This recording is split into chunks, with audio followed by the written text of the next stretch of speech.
En 2015, au cours de ma formation d'assistante de service social, j'ai eu l'opportunité de pouvoir faire un stage à l'étranger.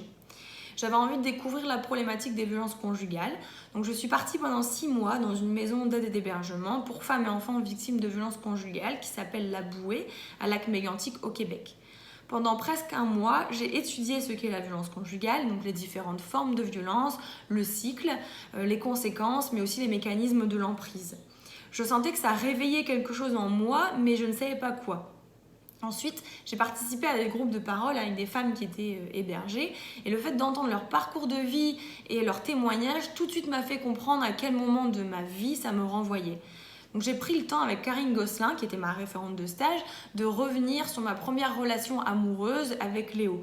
Et finalement, c'est Karine qui m'a fait prendre conscience que j'avais moi-même subi ce type de violence lorsque j'étais adolescente. Tout de suite, je me suis dit, mais si j'ai vécu ces formes de violence pendant 3 années sans en avoir conscience, tout du moins sans jamais ne mettre le mot violence sur ce que je subissais, combien d'autres adolescents doivent probablement vivre la même chose que moi.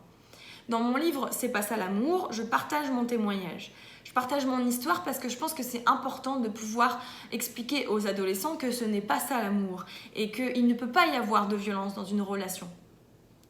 Dans mon récit, je retrace l'évolution donc de l'accrochage sentimental, la mise en place de l'emprise, le poids des réseaux sociaux et comment ils peuvent être utilisés aussi comme une arme par l'auteur des violences. Et je décline les différentes formes de violence que j'ai moi-même subies. On y retrouve aussi le témoignage de mes amis et de mes parents qui expliquent, de par leur position, comment ils ont vécu cette relation que j'avais avec Léo.